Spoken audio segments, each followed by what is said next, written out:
Welcome to the Beau Show. Can a Christian flag fly in the city of Boston's public square?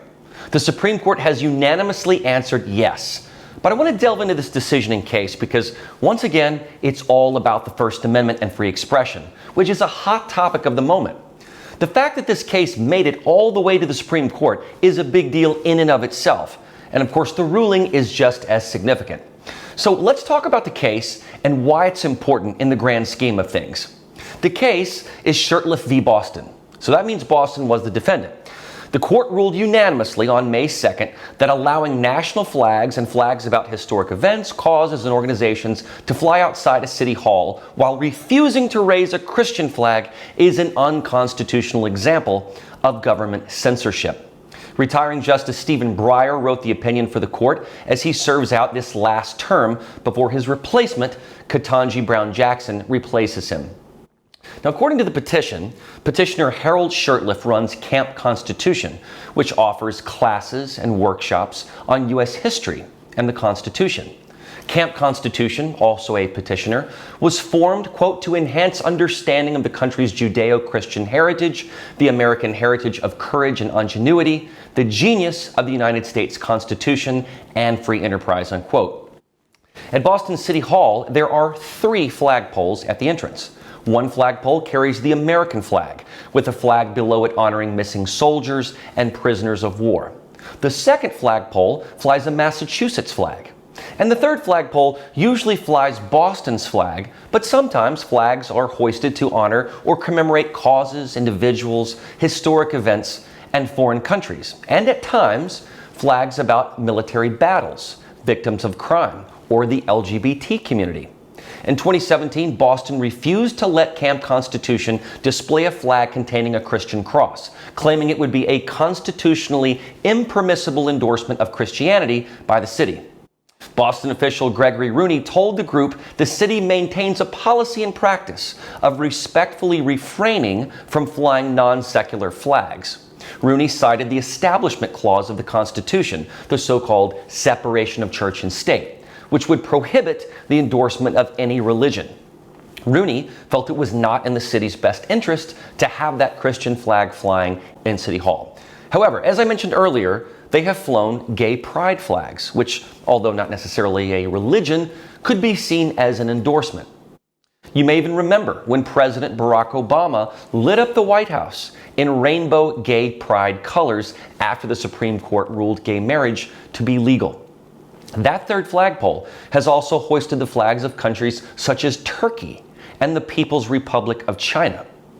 Would Rooney not think it a tad controversial to hoist the flag of Turkey, which is almost entirely Muslim and has been on watch lists for freedom of religion violations, and China, where religion is highly suppressed and even punished, especially with human rights abuses towards Christians, those who practice Falun Gong, and Uyghur Muslims? So it's okay for Rooney to hoist those flags in City Hall, but not a flag with the cross.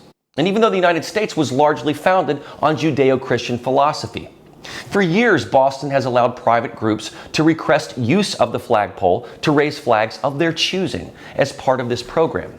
Boston approved hundreds of requests to raise dozens of different flags. The city did not deny a single request to raise a flag until in 2017 when it denied this flag by Camp Constitution. Imagine that. Not one single denial until this Christian flag came along.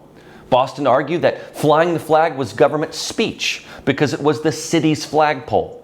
During oral arguments, the city's attorney, Douglas Harry Hallward Dreemeyer, noted that the city's website says, quote, "We commemorate flags of many countries, and our goal is to foster diversity. Therefore, it is the city's decision to fly the flags in order to promote its own message."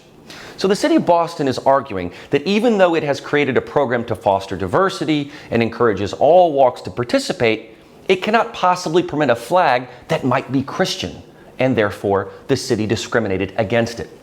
Boston admits it denied the flag based on the specifically Christian affiliation. LGBTQ? Fine. China CCP? Fine. Christian flag? Not fine. Attorney Matthew Staver, representing Shurtleff, argued that Boston's policy specifically used the phrase public forum, which would indicate that the flags would be an expression of the private speech of the group that applied. Therefore, the program is permitting private speech in a public forum rather than promoting government speech.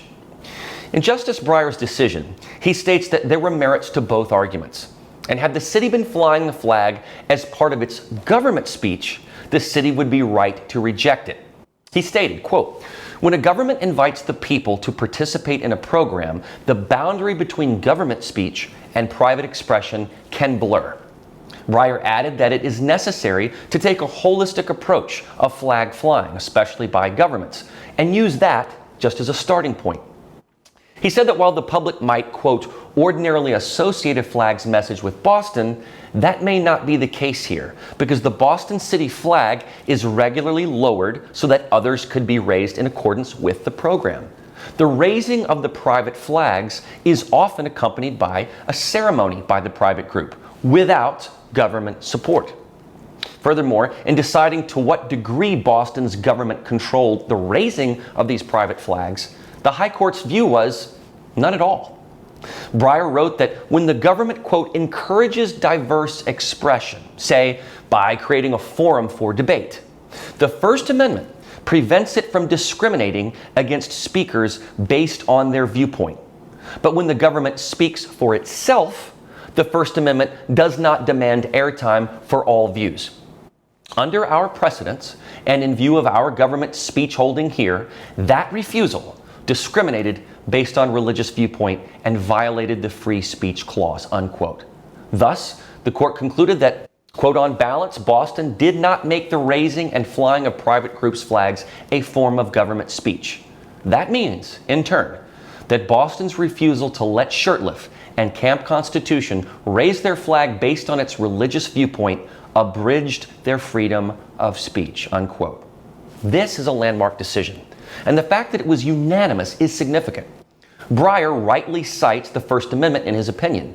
Boston abridged Camp Constitution's First Amendment rights, all because they didn't like that they flew a Christian flag. A city employee for Boston even admits that he never even saw the flag, or any flag for that matter, when groups would apply. Breyer noted this, saying the city's practice was to approve flag raisings without exception. Without exception. But Boston deliberately made an exception. It's the one flag they did not want to fly.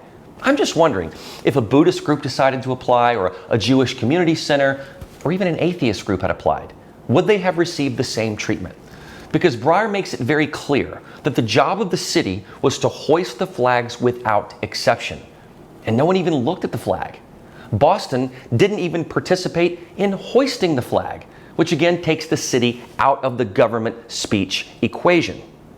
And bear in mind that Boston had flown the Chinese Communist Party's flag on that third flagpole. That would be considered government speech, since the city was the one hoisting it. How can the same city that hoists a communist flag that discriminates against all religions and perpetuates insane human rights abuses deny a constitutional group's flag that celebrates Christian values by our founders? It is clear that Boston was playing favorites, and in a very strange way. It's also clear that it was a form of government censorship, which is very apropos to talk about as we consider the Department of Homeland Security's new Disinformation Bureau, and even the cause of free speech everywhere, especially after Elon Musk's purchase of Twitter. Free speech is a very, very hot topic right now. Matt Staver, founder and chairman of public interest law firm Liberty Counsel, and also a lawyer who represented Camp Constitution, told the Epoch Times, quote, "This 9-0 decision from the Supreme Court strikes a victory for private speech in a public forum. This case is so much more significant than a flag. Boston openly discriminated against viewpoints it disfavored when it opened the flagpoles to all applicants and then excluded Christian viewpoints. Government cannot censor religious viewpoints under the guise of government speech," unquote. What is remarkable too, to me, is that Boston is such a historic place in United States history. So many crucial elements of the American Revolution happened right there in Boston. And it was a safe haven for Puritans who came to America to escape religious persecution. Given that there were Puritans in some colonies, and Anglicans and Quakers, Lutherans and Catholics in others, it was agreed that there should be no one church establishment. which is why James Madison authored the Establishment Clause. Money was involved too, because colonists might have to pay religious taxes and be disciplined. We all know the sentiment that the colonists in Boston had towards taxes. Given all this diversity, it was widely believed that there should be no nationally established church. That would be freedom of religion, not freedom from religion. The colonies were all quite religious, but the Puritans didn't want the Catholics telling them what to do, or what taxes the Anglicans should have to pay the Lutherans if they disagreed.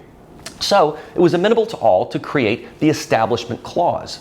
Therefore, the government cannot compel church attendance or compel financial support or select clergy. It's pretty clear that the early Americans did not want a pope. They wanted to exercise their religion freely.